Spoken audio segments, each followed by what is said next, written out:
4 days before WWE returns to NBC for Saturday night's main event, pro wrestling's preeminent promotion hit Netflix, streaming with the latest episode of Monday Night Raw, headlined by a WrestleMania 40 rematch pitting Seth freaking Rollins against Drew McIntyre.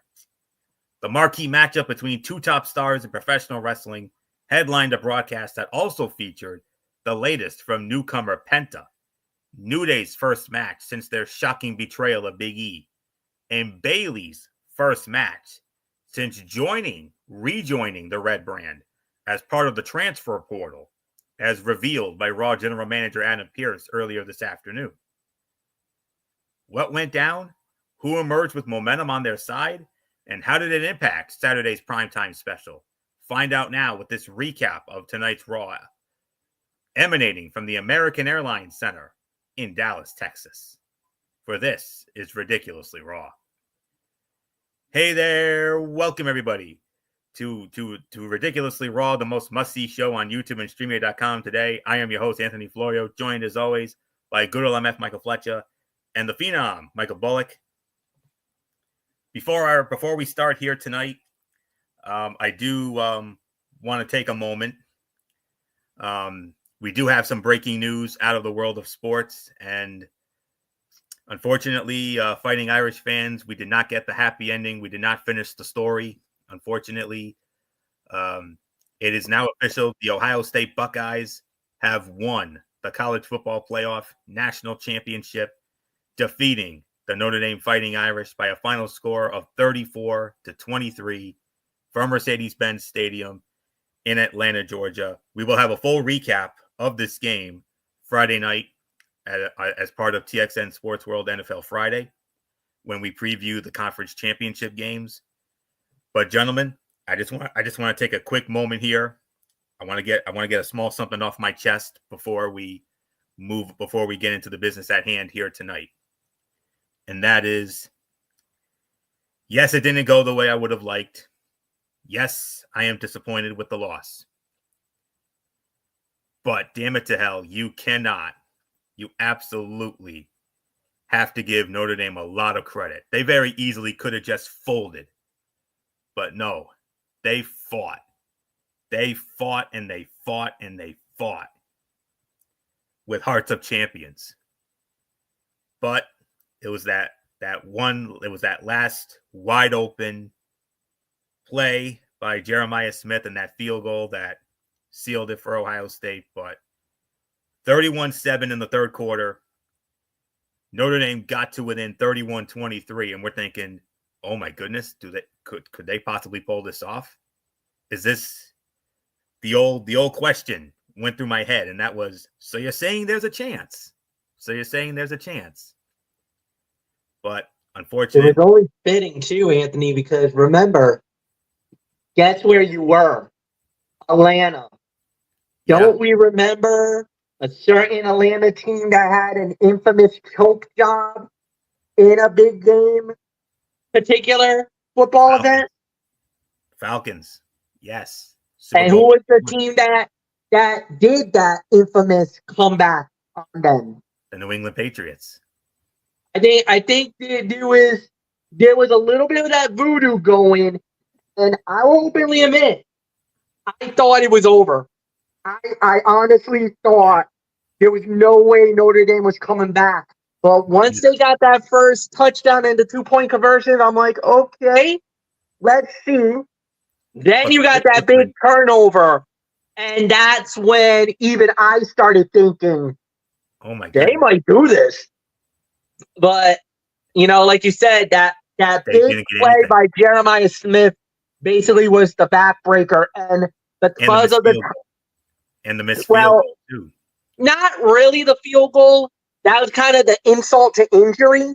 But literally, the Jeremiah Smith play was the ultimate backbreaker for Notre Dame, because at that time, you had one timeout left. You had the 2-minute warning. Well, you had the 2-minute timeout. And 3rd and 11. And 3rd and 11. You stopped them there. You got one time. You probably burned that fun. Well, because they threw it, you would have one timeout, the 2-minute warning, and the ball in hand. and the way that Notre Dame was going, I don't know. I think that could have gone a lot different than it did at the end. But the funny part was Jeremiah Smith was quiet the whole night, didn't even get a catch.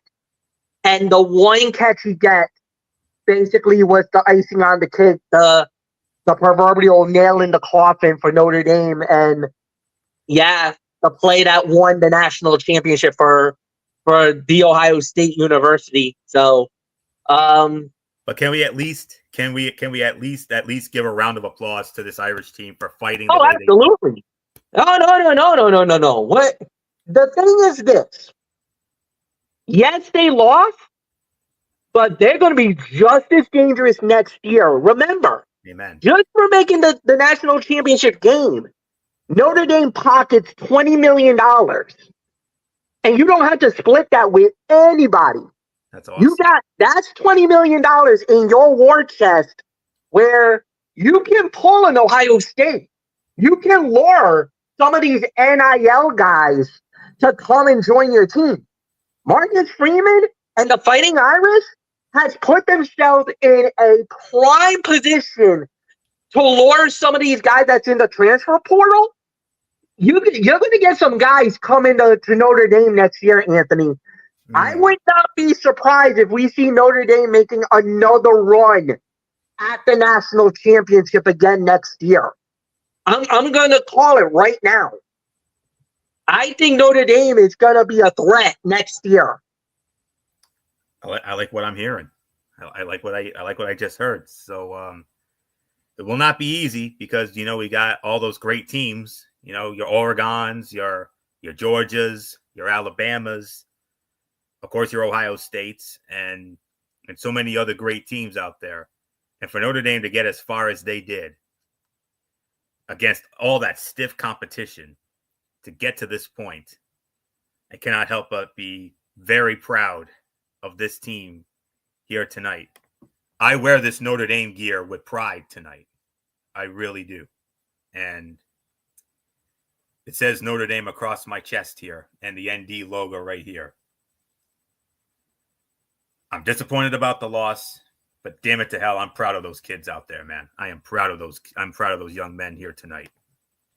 So it didn't go the way I would have liked.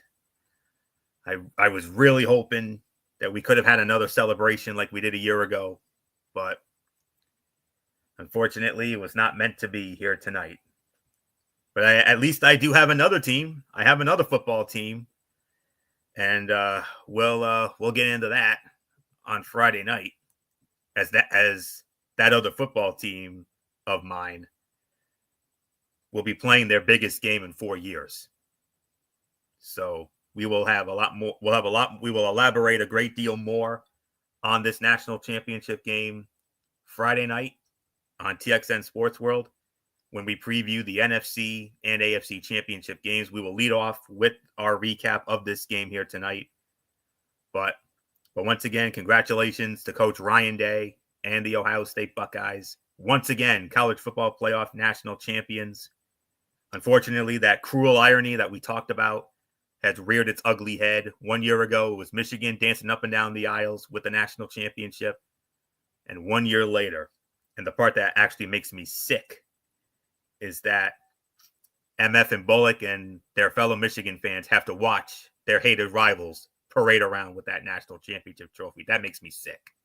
But being the man of good faith that I am, I always have been and always will be, I will tip my cap and congratulate the Ohio State Buckeyes for winning the national championship here tonight.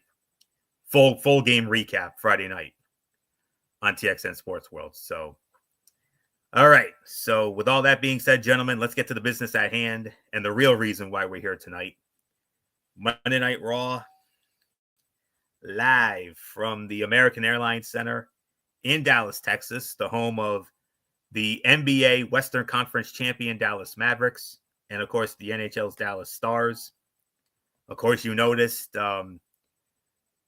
Wade Barrett sitting in tonight for Pat McAfee, as Pat McAfee had to cover the college football playoff national championship game per his commitments with College Game Day, and of course the Pat McAfee Field Pass that was on ESPN2 during the game here tonight.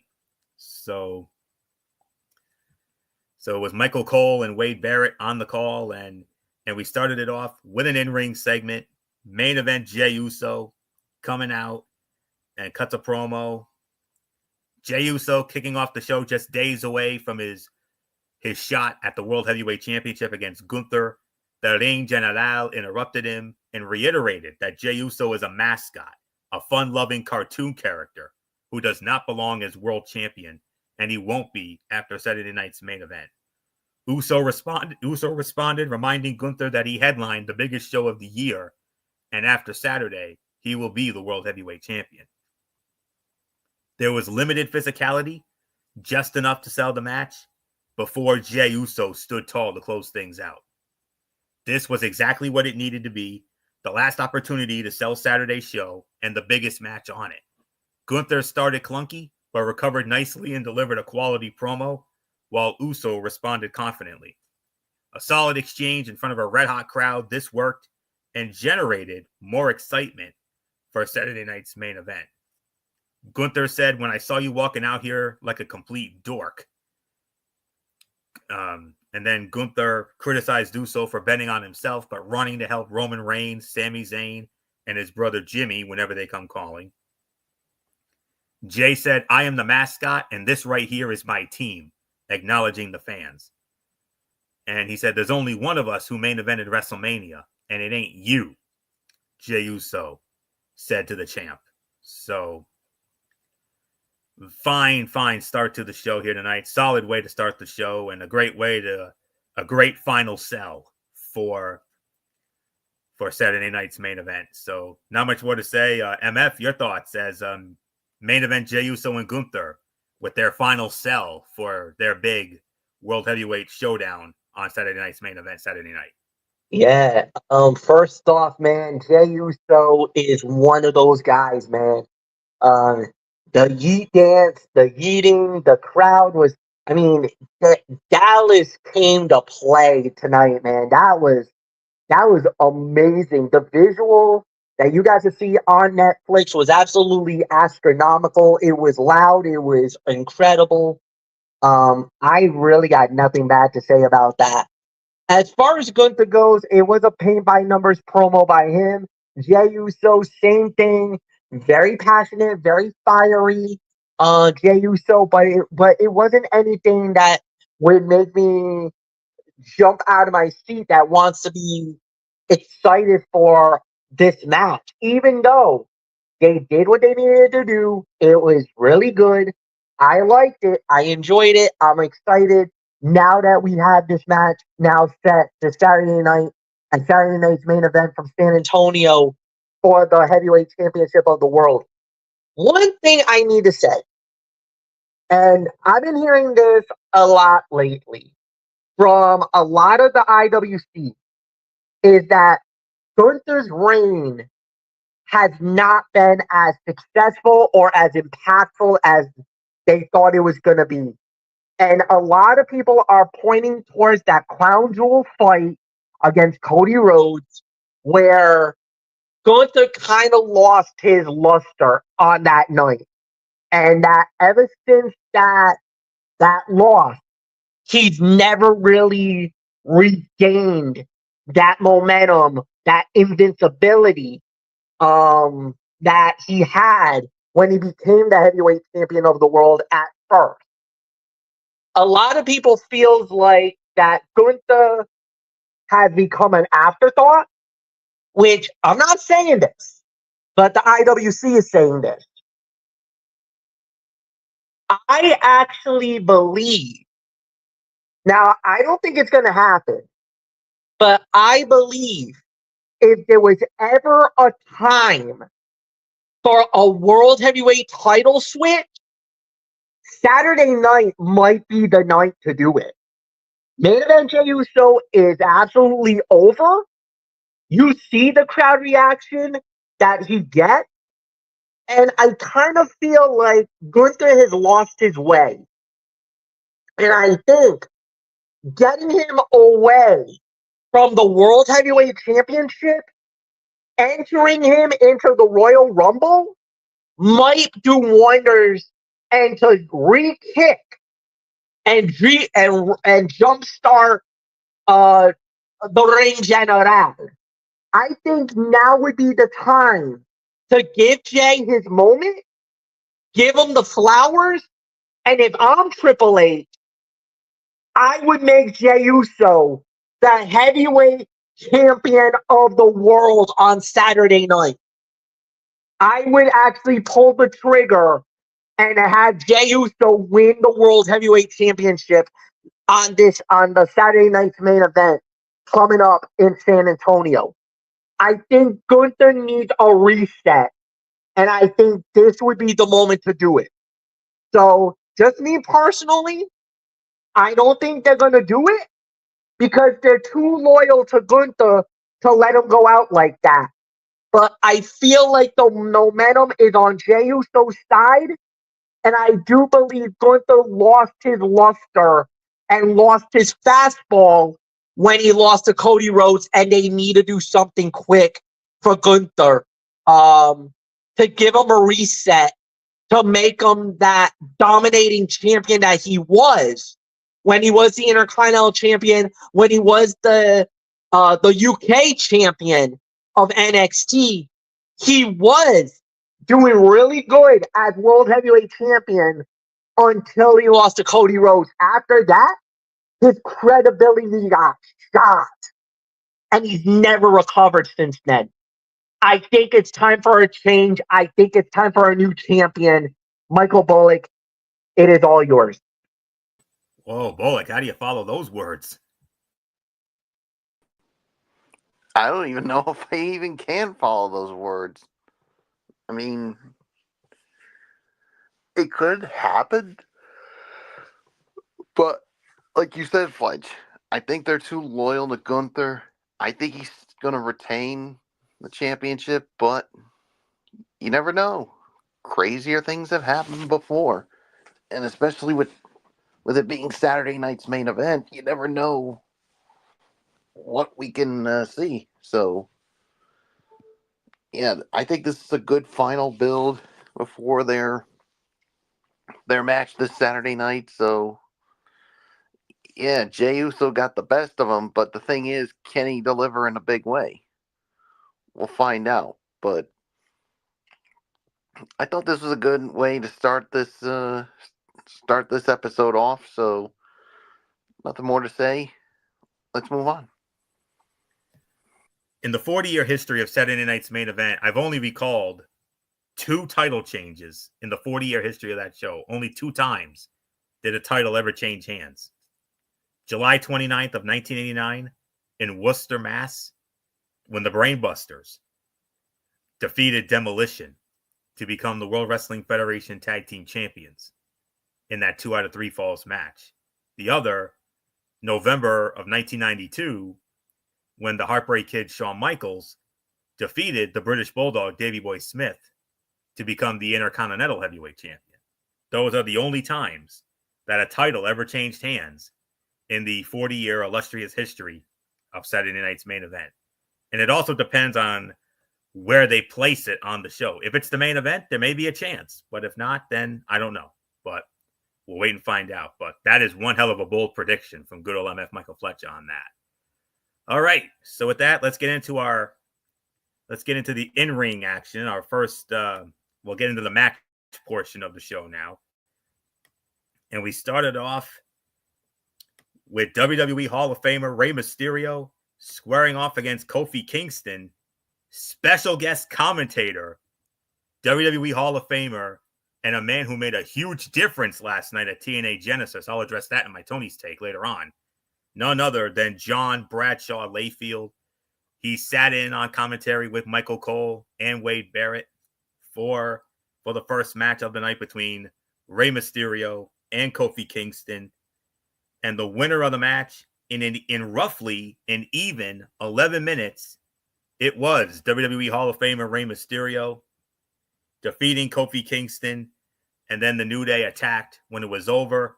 And then Joaquin Wilde and Cruz del Toro of the LWO fought off the New Day, but only for a moment because New Day snuck back in and they attacked Del Toro and Wilde, and they got their nuclear heel heat back. So Ray wins in roughly an even 11 minutes. MF, your thoughts? Yeah, it was a solid match. It was about a 3-star bout. I'm gonna say 3 only because of the overbooked finish. First off, you had it looked like Ray was gonna be setting up for the 619, but got nuked by Xavier Woods as he pulls the foot under out from Ray, dropping them to the ground. One problem: the referee caught him. Referee caught him in, saw the yank of the leg, saw Xavier doing that. Michael Bullock, you like to call it the proverbial hand in the cookie jar moment. And yep, the referee saw it, said, you know what? You out of here. You're gone. So he gone. He's out of there. And then that led to the finish where Ray does get the win 1-2-3, but the moment was only short-lived because Xavier Woods immediately came back to do the 2-on-1 beatdown, which did lead the other members of the LWO to come out. And we thought they had chased away Xavier and Kofi. However, they kind of did an okey doke where basically they ran through the crowd only to come back basically through the same side that they ran away from, hopped over the other side of the retaining wall. Laura Cruz del Toro ate the post. And before Joaquin Wilde could do anything, they were gone. They got out of there. Tail between the legs. Had the case of the limber tail. Yes, I'm using a little bit of JR knowledge. But at that point, as a heel commentator on Monday Night Raw, I was eating up every moment of it.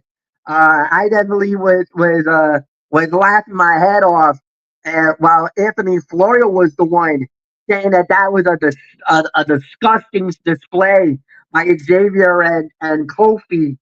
And obviously, I would defend the New Day on this one. But yeah, this was a solid match, to say the very least. I'll give it 3. Obviously, it could be higher, but obviously, I gotta penalize it because of the overbooked finish. But nothing more to say, Michael Bullock. It is all yours. Yeah, I'm with you. I'll give this about maybe 3.25. I mean, it could have been higher, but yeah, I mean, Rey Mysterio got one on Kofi Kingston and the New Day, but the New Day eventually got the last laugh first with the beatdown, and then of course when the rest of the LWO showed up, then they went to town on them too. So, and you guys saw before the match, I mean, JBL, I mean, we all thought that he was signing with Kofi and Xavier, and then all of a sudden Kofi and Xavier were like, wait a minute, I thought you were on our side. You're gonna be like these idiot fans who were all over us. I gotta say right now, I mean, it seems like no matter who they talk to, guys, I mean, they're turning on them quick in a flash here, and they got to be very careful here, or they're going to lose a lot of people. I think at this point, I don't think they really care if they lose a lot of people. They want it. The thing is that they feel like they're being victims, and they're playing the victim card, even though they're the ones that initiated it by basically running down Big E. That's why everybody knows that Big E was in the right. They were definitely in the wrong.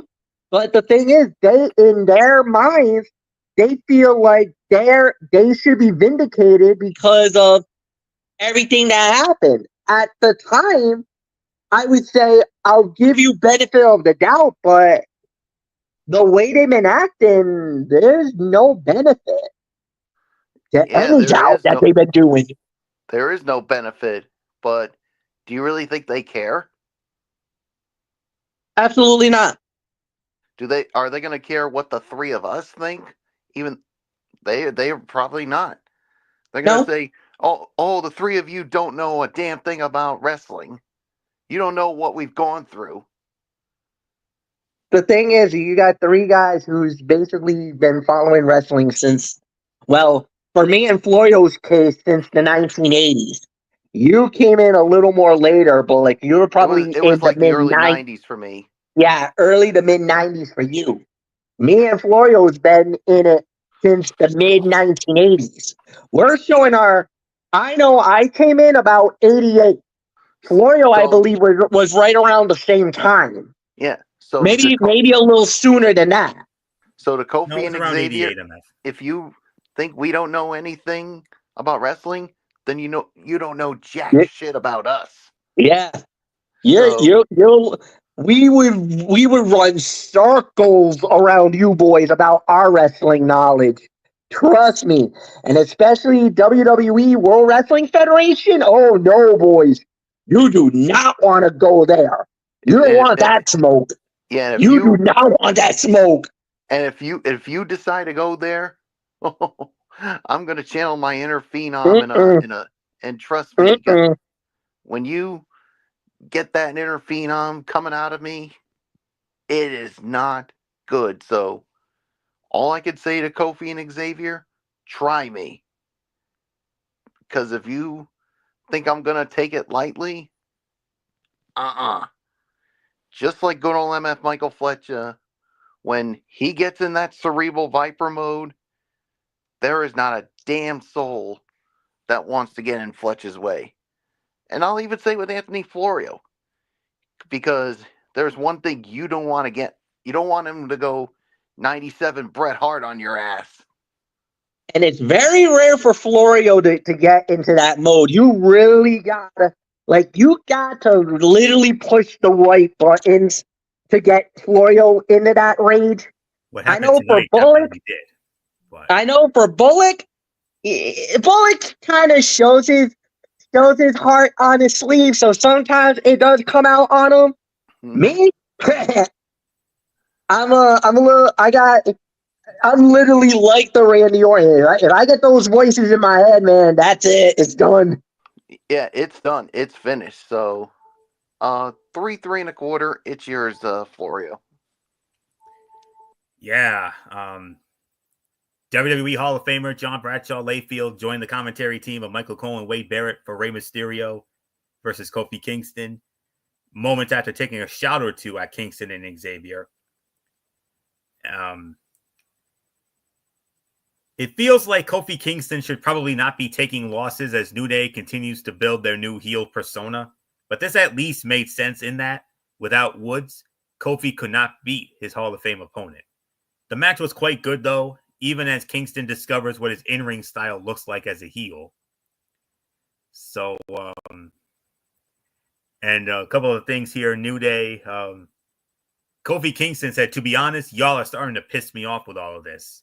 He defiantly told the WWE Universe as they rained down on New Day with a chorus of boos.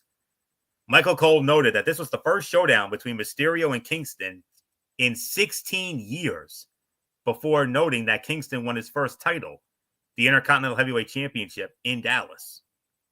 And Kofi Kingston and Xavier Woods appeared to be relishing the opportunity to antagonize the fans after nearly a decade as a babyface act that we all had fun with numerous times on our programs. And I remember back in those great days when, we used to do the New Day stuff. And when Dee Dee Woodson was on with us, she would be like, "Oh boy." And how mortified she was. But it was all in good fun though, when we did it. I miss those days, and I know those days are dead, but I hope and pray one day we'll get one last run with it. But for right now, we'll take this as it is. So 3 to 3.25 stars for me for this match. So with that being said, we move on. We have yet another in-ring segment here, as it was Sami Zayn. Sami Zayn, Let's pull this up here. Sami Zayn. But before then, during the commercial break, Jackie Redmond caught up with Karrion Kross and Scarlett, and Karrion Kross hinted at the escalation of his rivalry with Sami Zayn, who then hit the ring to address the WWE Universe from there. And Zayn believes he is in the upper echelon of WWE superstars, and the only thing separating him from Drew McIntyre, Seth Rollins, and CM Punk is that they have won world titles and he hasn't. And because of that, he entered himself into the Royal Rumble match, making this Royal Rumble match even more stacked than it already was. I'm telling you, this is 92, 01, even 07 levels of stacked right now. He entered himself in the Royal Rumble just in time for Kevin Owens to appear. The prize fighter told his best friend that he can win the Rumble, and more importantly, they can headline WrestleMania together, but only if Kevin Owens wins the WWE Championship from Cody Rhodes at the Royal Rumble on February 1.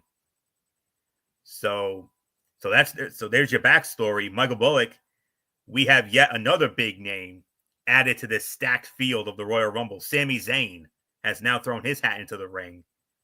And then we get Kevin Owens on top of this for their first interaction since KO's epic heel turn, a few months ago. Whoa. And you could just see, I mean, you could get the sense with Sami Zayn, it's like, it looks like he doesn't know this version of Kevin Owens. This isn't the same KO that helped dethrone the Usos and ended their long reign as tag team champions. That this isn't the one that stuck by him through everything. And KO was literally trying to tell him to be by his side for the title match, but I don't think Sami Zayn's got bigger things to deal with than this. But I'm sure Sami Zayn's going to be very disappointed with the way his friend is becoming so delusional. I mean, it's almost like he wants to try to talk some sense into him, but KO is liable to snap on maybe him as well. So very interesting, and especially now with Zayn in the Rumble match. So yeah, there's really nothing more to say. It's yours, Florio. This was outstanding. Not only did it possibly set the stage for Sami Zayn versus Kevin Owens at WrestleMania, but it teased it being for the top prize in the company. That is, if Sami Zayn is willing to help Kevin Owens in the same way Sami helped Roman Reigns. Owens put his best friend in a tough position, creating a moral dilemma that the underdog from the underground must now confront as he chases his goal of winning a world title. Ironically enough, Owens has become the manipulative figure that Roman Reigns once was, descending to the level of selfishness he once despised the tribal chief for. Sami Zayn said, "I don't need the world championship, but damn it, I want it." Zayn asked Owens, "I knew it was only a matter of time before you came. How do you want to do this?" Owens told Zayn, "I wholeheartedly believe and know you can win the Royal Rumble." And then Owens said, "There's one more thing we've never done, and that's main event WrestleMania together for the WWE Championship. As long as I walk out of the Rumble as the WWE Champion," he added. Outstanding promo here, no doubt about it. So there isn't much more to say. MF, another great in-ring promo. Sami and KO for the first time since KO's heel turn last fall. Yeah, and it definitely hooks. It's a major hook because I know there's some people out there that's gonna roll the eyes and say, again, Owens and Sami, like we've gone down this well one too many times. Do we really need to go down this road again? In a way, this one kind of makes more sense. But if you notice, well, we'll talk about it later in the night. There might be something else in play, but I'll get into that in a little bit. But yeah, Anthony, it's yours. All right. And we move on now to. Just got to see what's up next here. Okay. Earlier this afternoon, it was announced by Raw General Manager Adam Pearce that Bayley is now once again on Monday Night Raw. Sorry, MF. She's no longer going to be wearing SmackDown blue. She's going to be wearing Raw red once again. Great to have her back. And tonight, Bayley goes one-on-one with Nia Jax for the 14th time these two have met. They've met 13 times over the years. Nia with 7 wins in those matches. So they met again here tonight. And Nia Jax wins the match in roughly an even 12 minutes with the Annihilator. Of course, once again, Roxanne Perez. We all remember what happened last Tuesday night on NXT. Unfortunately, we couldn't do the Cerebral Smack Talk because of commitments, not only beyond my control, but commitments beyond MF's control. That's why we couldn't do a show this weekend, and we apologize to you wonderful fans for that. But rest assured, we will have a show this weekend. Come hell or high water, we will have a show this weekend. And it's going to be a big one too, and I'll address that at the end of the show.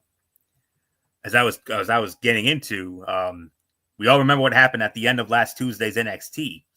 Roxanne Perez cutting her first promo after she lost the NXT Women's Championship to Julia at New Year's Evil.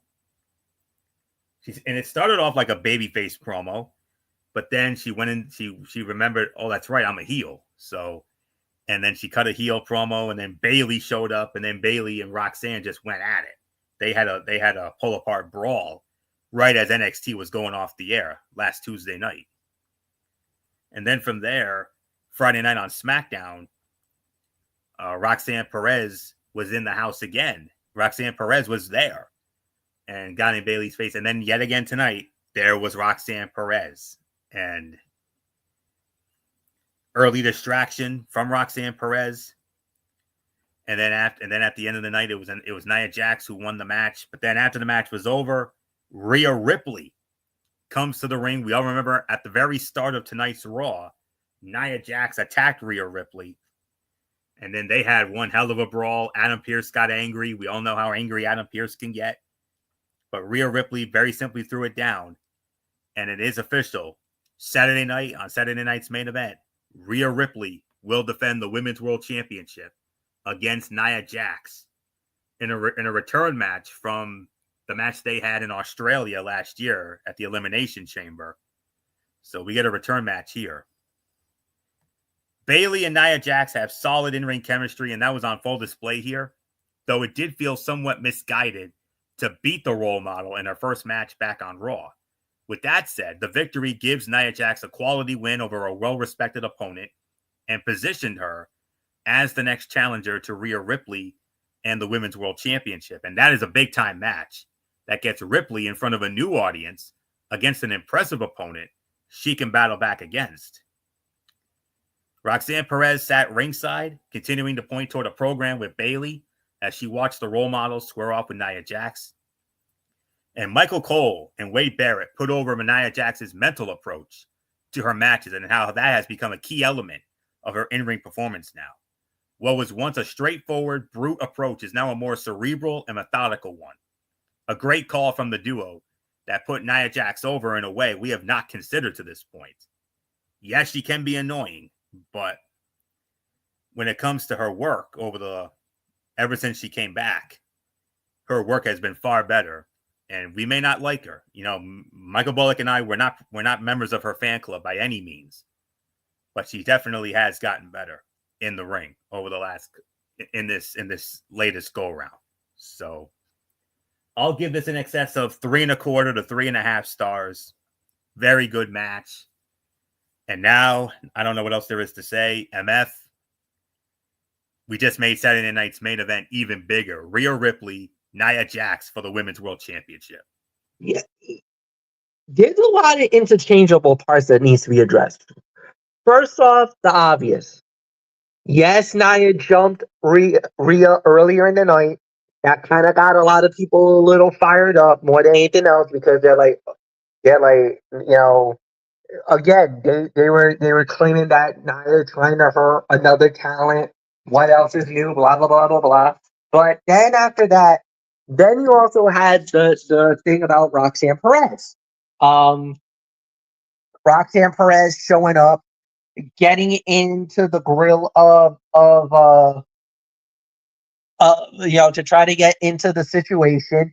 She got slapped for it and thus got ejected. That when she tried to hop the wall, security got there in time and ejected Roxanne Perez out of the building. Um, you know, that probably will be going on, soon enough. Now that we know Bailey is officially Monday Night Raw, that probably will mean that Roxanne Perez is most likely now Raw bound. We thought she probably was going to go to SmackDown. I don't think that's happening now. I honestly think now Roxanne's most likely going to be heading to Raw to go after Bailey and continue that story. So it looks like because of that trade off, Anthony, you're going to benefit because it looks like it's going to be a 2-for-1 deal. Because not only do you get Bailey, but it almost seems now that the prodigy Roxanne Perez is probably now heading your way as well. So that's on that front. As far as Nia goes, we don't know how that's going to play out yet. Could that just be a one-off where her and is that just a one-off for her just to be heading off to, just to be battling for because of Saturday night's main event, or is Nia Jax possibly now on her way to Monday Night Raw in that grand scheme of things? I don't know. We'll have to wait and see. Whatever it is, and we'll see what happens there. The only problem is now you're starting to run a little low on women on SmackDown. However, we don't know what that's going to look like because there's some big names coming back very soon. Could it be possible that we might actually get some monster names heading to SmackDown because of all this? I don't know. We'll wait and see. But yeah, I thought it was a solid match. It was about a 2.5 to 3 star bout.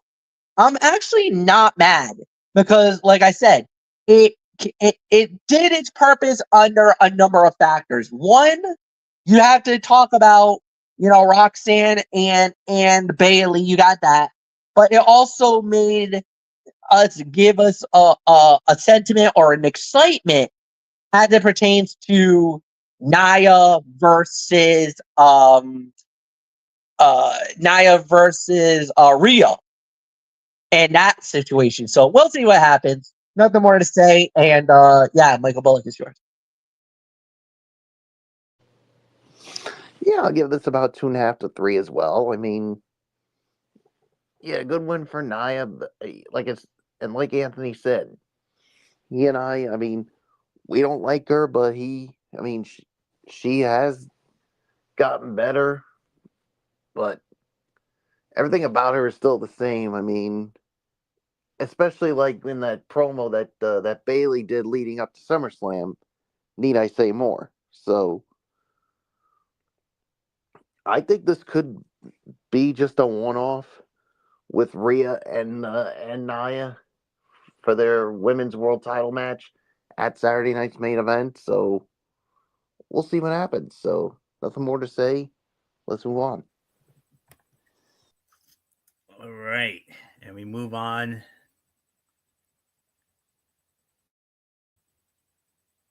Yeah, then there was a lot of backstage stuff, and it led us into our next match, which was Penta, El Zero Miedo. Penta squaring off against Pete Dunne. Bit of a nightmare for me because these are two guys who both know joint manipulation all too well. Needless to say, I cringed a lot during this match. But no surprise with the outcome here. Penta wins the match, 10 minutes and 5 seconds.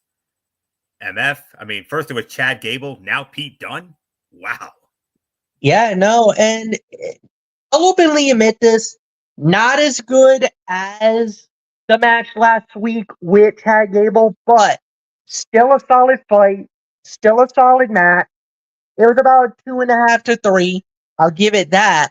But as far as like going from the excitement level, I kind of feel like it was a little bit of a step down, a step back. But I'm not gonna totally poo over this. I thought that seeing Penta in WWE is already a win in itself. I like the way that they bring him out with the entrance. Now you got I'm gonna openly admit I liked the fire last week better than this time around, but they did use that like spinning pyro thingy that you see a lot in like Mexican independence celebrations or something like that, where it's like a spinning pyro, the fireworks in a spinning motion. That was cool. That was a very cool effect. I love that. I think they did a really good job with that. As far as the match goes, like you said, it was limb manipulation versus limb manipulation, and we got to see that in full display. Yes, we got to see the sacrifice, the arm breaking move, and then of course the Penta driver to end it. Again, it was a solid match. It was a good match, but like I said, it was a little bit of a step down from the Chad Gable match that we had about a week ago. I thought the Gable match was better, but this was still solid for what it was worth. And Penta's upward and onward, man. He's been, I hear everybody start talking about, wow, how WWE has made Penta look like a star more than that other company in Jacksonville, Florida did with Penta in his career. Now, I'm going to say pump the brakes. Ease up on that hate. I get it. I think what WWE has done is made Penta look amazing. Yes, I'll give you that. But as far as, what I've seen from week 1 to week 2, yes, it's still good. It's solid. But let's give it some time before we say that this transition was good or bad for Penta. I think it's still TBD, still to be determined, but I like what I saw. But like I said, it was a little bit of a step down from what he did last week. That's the only nitpick criticism, if I have any. Bullock, it's yours.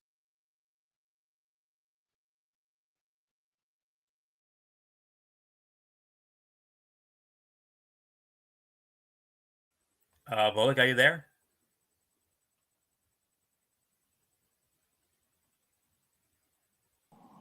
All right. Well, sorry about that. I hit a button by mistake there.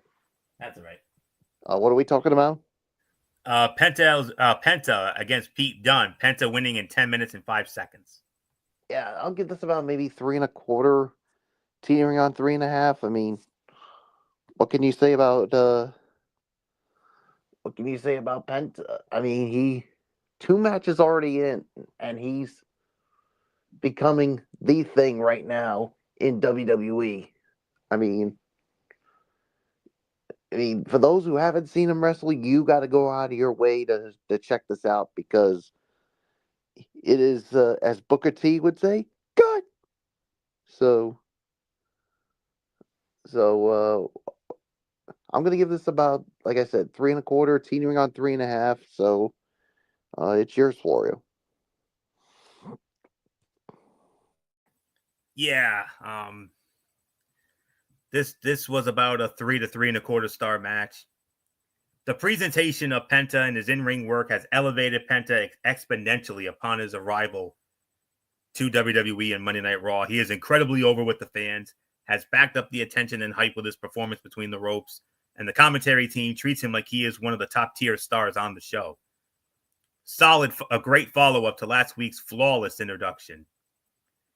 And Michael Cole had a Rev Pro reference, noting that Pete Dunne and Penta worked against each other in Rev Pro back in 2017. So, nice little moment there. So, and it was announced afterwards that Logan Paul will make his Monday Night Raw in-ring debut on Netflix next Monday night in Atlanta. So with that being said, then after that, we had CM Punk joining Jackie Redmond for an in-arena promo that may have only been seen internationally and for those Netflix subscribers without ads, but I got to see it. The Chicago native vowed to toss 29 other superstars over the top rope and win the Royal Rumble, especially with the people behind him. Punk went one by one through Seth Rollins, Drew McIntyre, John Cena, Roman Reigns, and even Hulk Hogan, before promising to settle old scores and cash in a favor if he needs to en route to his first Royal Rumble win and a trip to WrestleMania. Straight fire from Punk, the kind of fiery promo that enhances the overall excitement for a match tenfold. If it didn't make the show, it should have, but I saw it. Michael Bullock saw it. I'm sure MF did too. I saw it. I'm pretty sure it was actually on the show. I think the international might have gotten punished for this, but all the fans, from what I've been told, everybody that I know from the Discord servers, they said they all saw the Punk promo. So I'm pretty sure North America got to see this, and we did. But I did. Bullock did during our Raw chat. Yeah, we saw it.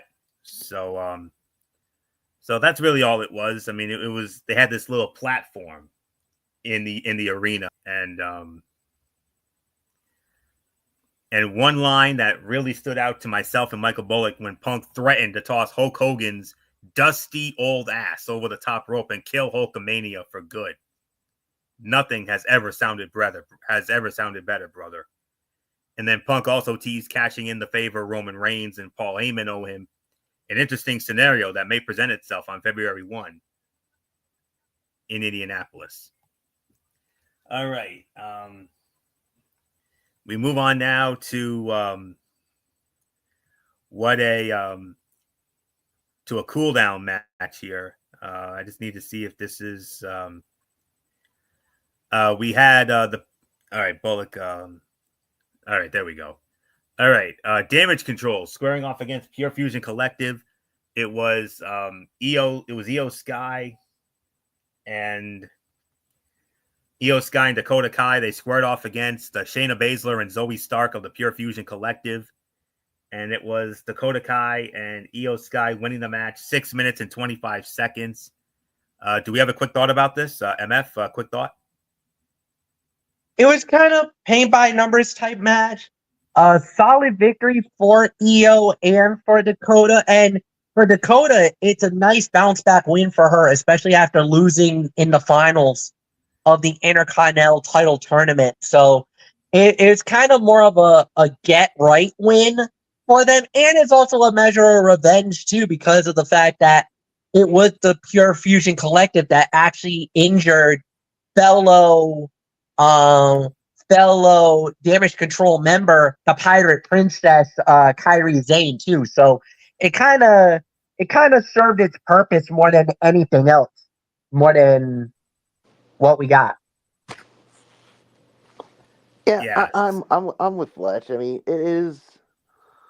I mean, this was a get right victory for Dakota Kai, and like you said, a little measure of retribution on Kairi Sane. So, yeah. I mean, there's really nothing more to say. I mean, it was a short match, but like you said, it was a get right win.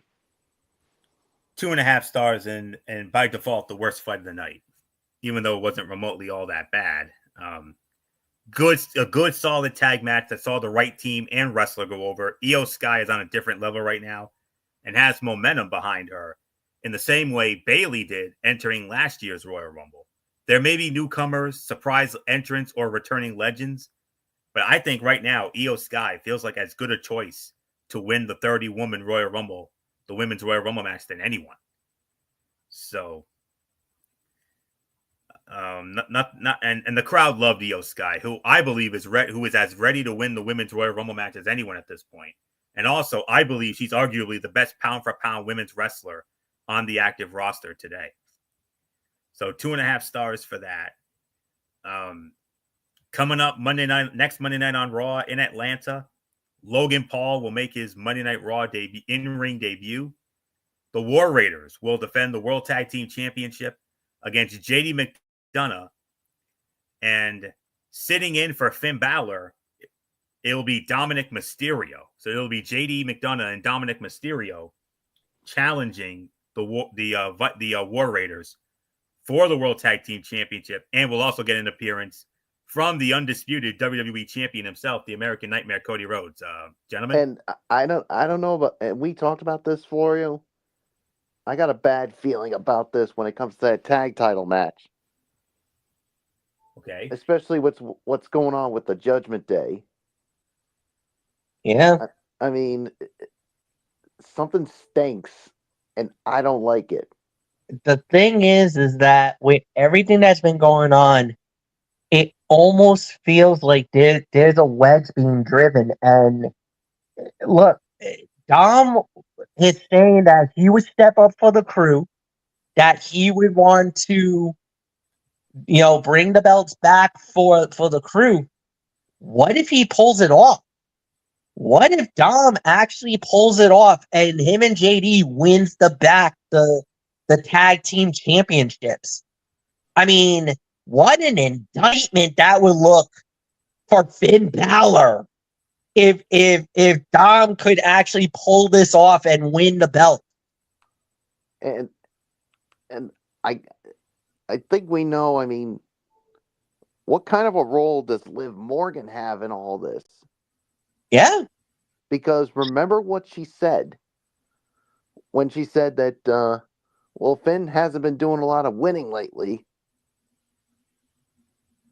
But the thing is, she's also mad at Dom because of what Dom was trying to do to try to sweet talk his way back to Rhea Ripley. She's still mad at him about that too. You can tell, even though she's like, "No, you're fine, you're okay." And that's the thing. But too. she might be. I mean, she could probably screw Dom over here and cost them the shot at the tag titles next week too. So, I mean, keep an eye on Liv. She's a wild card in all this. If she wants to help Dom get over and win the belt, she will. But she could easily, quickly turn and screw him over. Him for trying to sweet talk his way back to Rhea. Yeah. So this is going to be very interesting to see how this plays out. This could go either way, because right now Liv holds all the cards.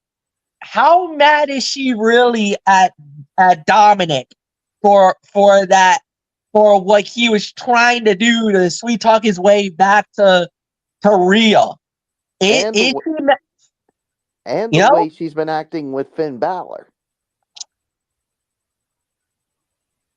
Well, is she trying to be the quote unquote leader of the Judgment Day? You know what? Yeah. Could she be making a power play here? Could she be thinking of pushing Finn out of the group and having Dom, her, and Raquel and the rest of the guys take over? I mean, I don't know, because at first we were hearing rumors that maybe that they turned Dominic face, but now I'm starting to think if Dom and JD wins the tag team titles, there might be a really good possibility we might see Finn Balor change, and he might go babyface. I don't know. Either way, we got to keep an eye on this tag title match. To see what happens. Because like you said, Fletch, Liv is definitely the wild card in this. Will she help Dom and JD win? Or will she screw Dom over because of what happened when Dom tried to sweet talk his way back to Rhea? And if that happens, think of how JD McDonough's going to feel. thinking like, hey, we had a chance to win back the titles, and all you cared about was getting revenge on Dom for what he tried The to do 2 lovers weeks ago. quarrel. Yep. The thing is that this is why you don't get yourself caught in the net like you do because hell has no fury like a woman scorned, man. And when Liv Morgan You know is that better scorned, than anybody else, Bullet. Not to get caught in that kind of a situation. But especially bro, with Liv Morgan after everything she went yeah, through to try to get this whole thing planned. yeah. So I don't know, man. I don't know how this is going to play out. Either Monday way, night, JD McDonough could come out the real loser in all this. he could. He really could. You don't know Because he's trying to stick up because here's the thing. for his friend Finn Balor. Yeah, But Liv's gonna be like, if you still want to be part of this group, you're gonna have to make a choice. yeah.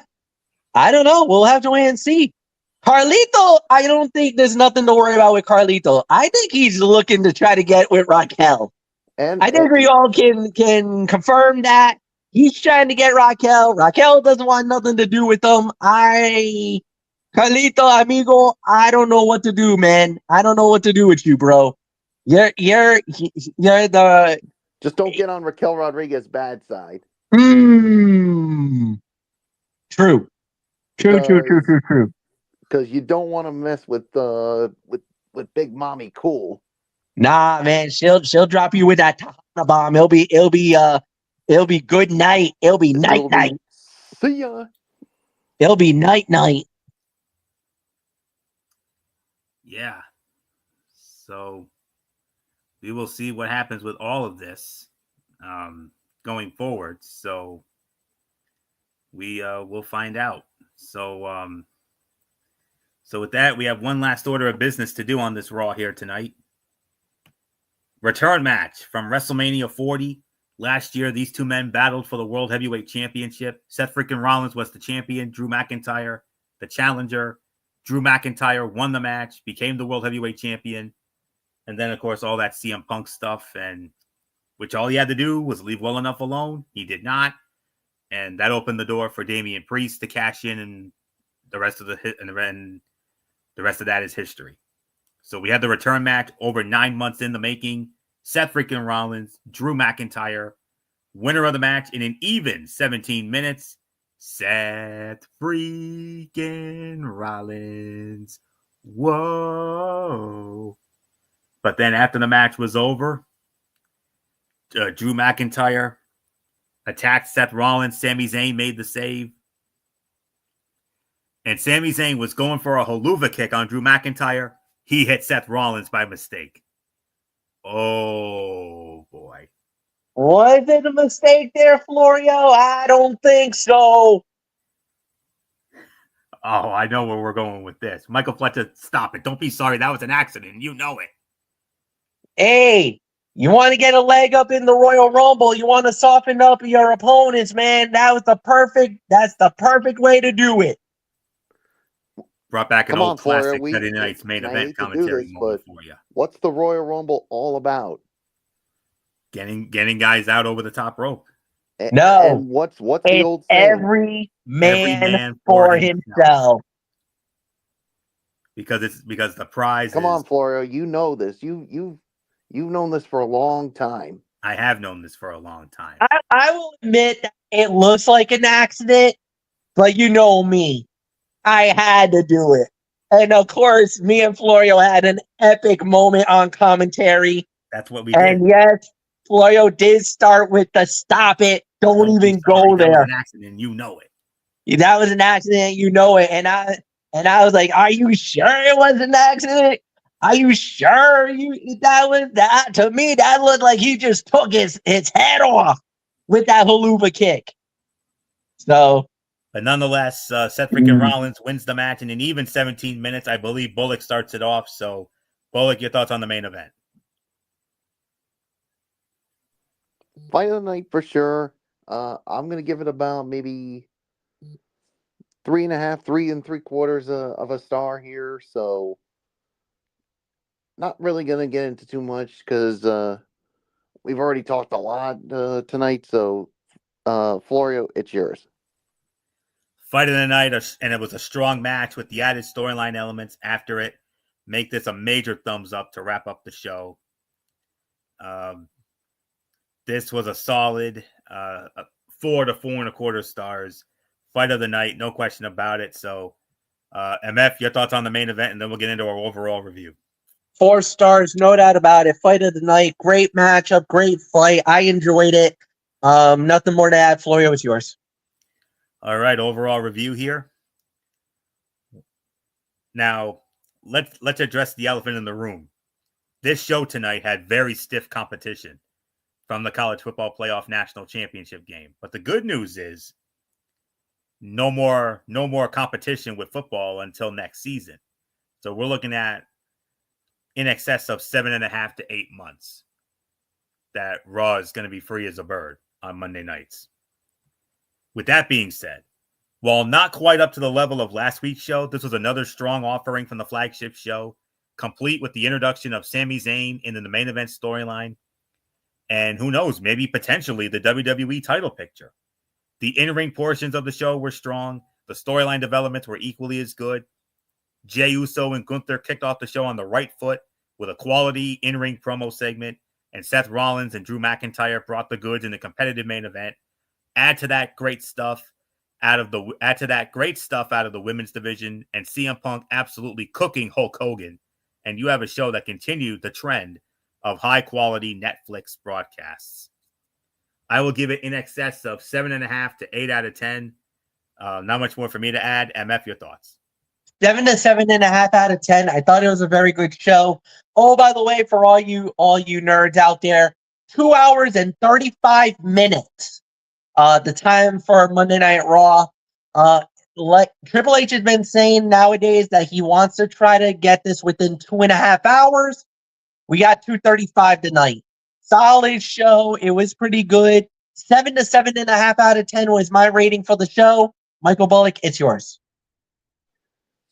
Yeah, 7.5 for me as well, and another 2.5 hours, and like you said, with Triple H wanting to go in that 2.5 to maybe 3 hour range. So, yeah, I don't want to hear any complaints from all you WWE haters out there, especially all the AEW sickos who are saying, "Oh, Triple H doesn't know whether to make it 2.5 to 3." No, he's trying to make it the best 2.5 to 3 hours. And the thing is, with Netflix, there is no time constraint.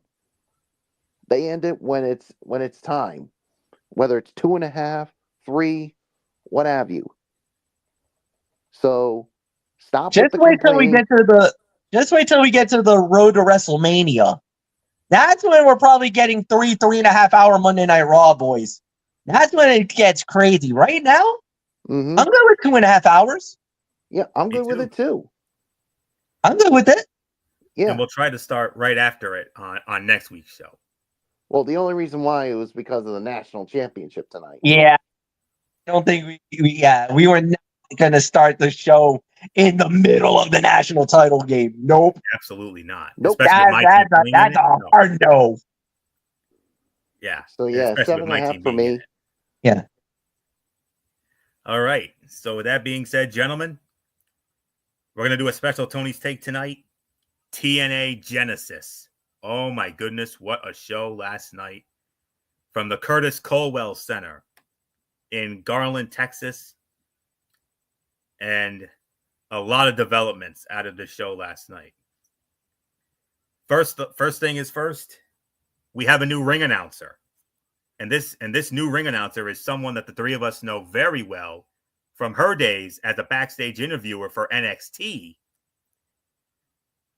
And she also happens to be married to the voice of NXT, Mr. Vic Joseph. And she's now back in TNA once again, where she started her wrestling career as an interviewer for them way back when. But she's now back, and she's now the ring announcer for TNA. Mackenzie Mitchell is now the ring announcer for TNA Wrestling. So great hire. That's a great use for her. And they already have an interviewer, Gia Miller, who's doing a bang-up job on that. So, and Mackenzie's done ring announcing. She did ring announcing for NXT and WWE during live events and house shows. So she replaces Jay Chung, who wrapped up after last Thursday's Impact. So that's the first big bomb. And now we're going to drop some more bombs. Here we go. On the pre-show, we had an appearance, the first NXT superstar to cross the line last night. None other than Ashante the Adonis. And he wanted a match.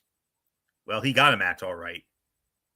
He ended up going up against Jake Something. And Jake Something won that match. 3 minutes and 55 seconds. And then the second pre-show match, it was the Call Your Shot Trophy Gauntlet winner, Frankie Kazarian. He went up against Leon Slater. Frankie Kazarian wins the match, 9 minutes and 10 seconds. So with that being said, we move on to the main card. And we started it off. TNA X Division Championship on the line. The champion Moose. He had Alicia Edwards and Johnny Dango Curtis in his corner, defending against the challenger and former champion in his own right, Ace Austin. Winner of the match in 14 minutes and 45 seconds. And still the TNA X Division champion, it is Moose. And speaking of the system, Eddie Edwards, Brian Myers, they were in action. They teamed up against Eric Young and Steve Macklin. Eric Young and Steve Macklin, they win the match in 7.5 minutes. Knockouts, tag team titles on the line. The champions, Jody Threat and Danny Luna, the Spitfire, they defended against Ash and Heather by Elegance. I thought that Ash was due for a title here. Nope, not on this night. Spitfire successfully defend the titles. 9 minutes and 35 seconds. Spitfire still the Knockouts Tag Team Champions. Okay, now this is where the business picks up here. Jordan Grace squaring off against Tessa Blanchard. Tessa Blanchard wins the match. 20 minutes and 15 seconds. From the reviews I have read, this match received universal praise. And this match, many people went as far as to say that these two stole the damn show last night. And I'm inclined to agree. They did steal the damn show last night. And the one thing I realized too is that Tessa got some major heat from the fans, and she did. went as far as to saying that she's a racist. Yeah. Yikes. I mean, if you know the story enough, you would probably say that maybe it is warranted what she got, even though this happened about 2 years ago. That was a little rough. And if I'm TNA, I'm not happy with the fans for what they said towards her. But I'm pretty sure she probably expected it more than anything else, because like I said, there was some very messed up stories that was coming out of the interwebs about Tessa Blanchard. And fair or not fair, you kind of had a feeling that this was going to happen. And there was a little bit some hard feelings, especially in that TNA locker room, about her even coming back to TNA. So, I mean, we'll see how it plays out down the line. But, this fight was lit. And you want to talk about cinema? That's exactly what we got with this matchup. You could even say right now, this could be female fight of the year. Like, that's how good this match was. Absolutely. So, look, for all the negativity, for all the BS that Tessa Blanchard got for this match, She gave us a great match, a cinema level fight. So you can say her character, you can call as an individual, you can say, all right, maybe she is one of those, but you cannot deny that she is a goddamn great wrestler. Amen to that. She's going to have a big year for them, I'm telling you. I think they're going to make her the face of that division. I wouldn't be surprised. So great to have her back and won a match with Jordynne Grace. And obviously, of course, Jordynne Grace on her way out, obviously. It's only a matter of time before we see her in the WWE ring. And I think the earliest possible date that will happen will be on February 1st. Because I have her entering the Women's Royal Rumble match and making her debut there. So, but what a way for Jordynne to go out. They did what they asked her to do. They wanted her to put Tessa over, and they did just that. So, what a match. Josh Alexander versus Mike Santana. Originally, this was supposed to be a regular match. They changed it into an I Quit match. And the winner of the match, in 23 minutes and 15 seconds, Mike Santana wins the match. Josh Alexander, he not only quit the match, he said, I quit TNA. So Josh Alexander is on his way out of TNA. Big question is, where does he go? Does he possibly go to Gulp AEW, where his career could go to die? Or does he possibly go to WWE, maybe go to NXT, and possibly reunite the North with All Ego Ethan Page? Ooh. There's also another company that actually he's been working with that he could end up going. Japan? I know nobody talks about it, but what about New Japan? New Japan, a possibility. I mean, New Japan's definitely out there. One other company that we could think of, and I know that actually would be perfect for his skill set. What about NWA? Oh yeah, absolutely. I mean, Because of his style of wrestling, the attitude he's got, I think he would actually be perfect for NWA. Now, don't get me wrong, NWA has their own problems and issues and whatnot, but I could see NWA. I could see him go to Japan. Yeah, NXT and WWE definitely worth a possibility too. I don't know. I mean, as far as that company goes, Anthony, that you talked about where you gulped, I don't know, man. I mean, it kind of feels like a lot. It feels like a fleeing ship. I don't know if anybody really wants to go there right now with everything going on. I mean, I don't know. I don't know, Florio. I don't think that's a good idea right now. I'm just throwing it out there, of course, but obviously. But the thing is, for me personally,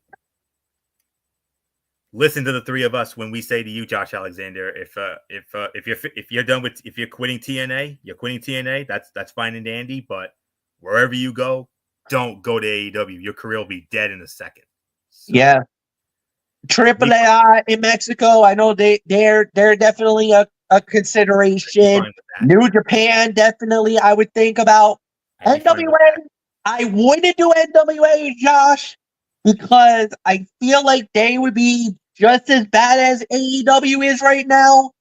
But WWE, definitely, mainly NXT, because, like Anthony said, you reuniting with All Ego to bring back the North, that would be scary. That would be scary. They had the now the Motor City Machine Guns, I believe, is still the great. Well, I forever consider them the greatest tag team in TNA history. But the North had the greatest tag team title reign of all time. They held those tag team titles longer than anybody. And if Josh Alexander goes back to WWE, I hope you put him in NXT and reunite him and Ethan Page and reform the North. Oh, you're in for a treat if that happens. Oh, I would love to see that. But nonetheless, another massive win from Mike Santana. And I believe sometime this year, I can see him being a future TNA World Heavyweight Champion. Not just yet, but down the road. World Tag Team Championships on the line. The champions, the Hardys. Matt and Jeff Hardy defending against the Rascals, Trey Miguel and Zachary Wentz. Winners of the match in an even 14 minutes. And still, the TNA World Tag Team Champions, it is the Hardys. Matt and Jeff Hardy win the match. And then we're going to drop another bomb here, gentlemen. This Thursday night, TNA Impact is going to do something it hasn't done in many years. I think it's been about 7 or 8 years since they've done this. You know that TNA Impact is always a taped show every single week. Well, not this Thursday night, because this Thursday's Impact is going to be LIVE live. It will be live in San Antonio, Texas. And get this, gentlemen. How about this for a breaking news item? Zachary Wentz and Trey Miguel of the Rascals, they are going to challenge Nathan Frazier and Axiom for the NXT Tag Team Championships. What? Oh, dude. Yeah. Think about it. It's going to get crazy now. Rascals. Thursday night. And that's going to be LIVE as well. Yeah. Oh, that is going to be nuts. I can't wait. Clockwork Orange House of Fun match for the Knockouts Championship. Champion Masha Slamovich defending against Rosemary. Winner of the match, 14 minutes and 5 seconds. And still, the TNA Knockouts champion, it is Masha Slamovich. After the match was over, yet another bomb was dropped. Another NXT, this time it's one of the prominent women of NXT, crosses the line. MF, you're going to love this. Your girl. Well, we know you love your Roxy. We know that. But the other girl that you love just as much as you love Roxy, Cora Jade.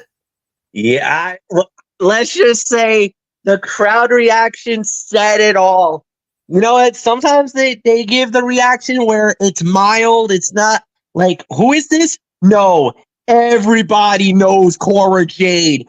And yes, the crowd went nuts. You heard the crowd react to Cora Jade coming out.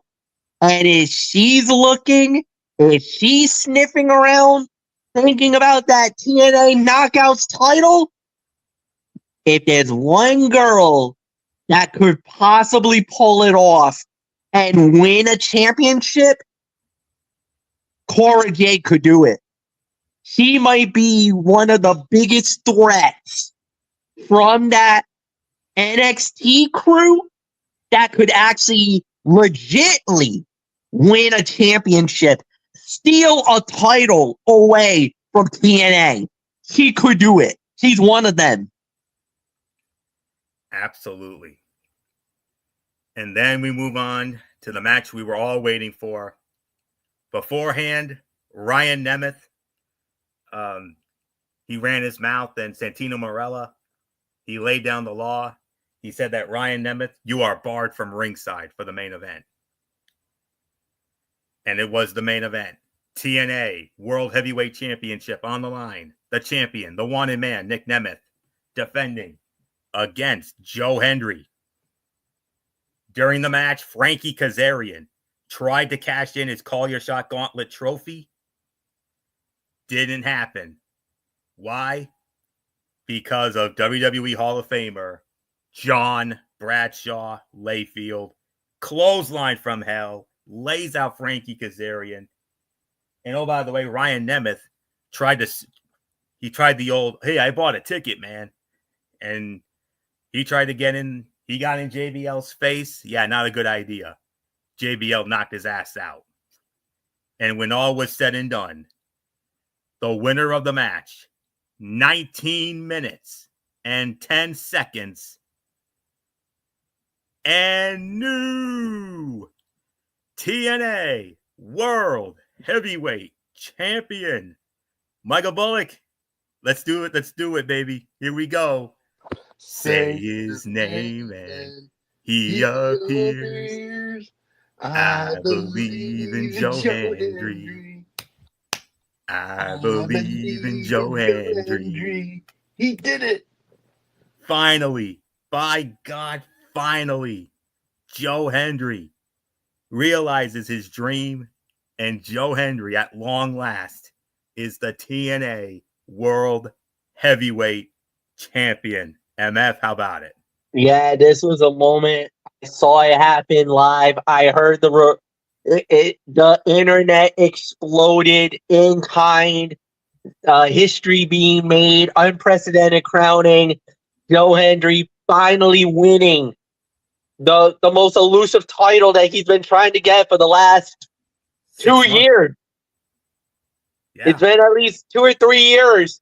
He's been the face of the company. Now he truly is the face of the company as the heavyweight champion of the world. And I can't say anything bad about it. Well-deserved moment. Congratulations, Joe.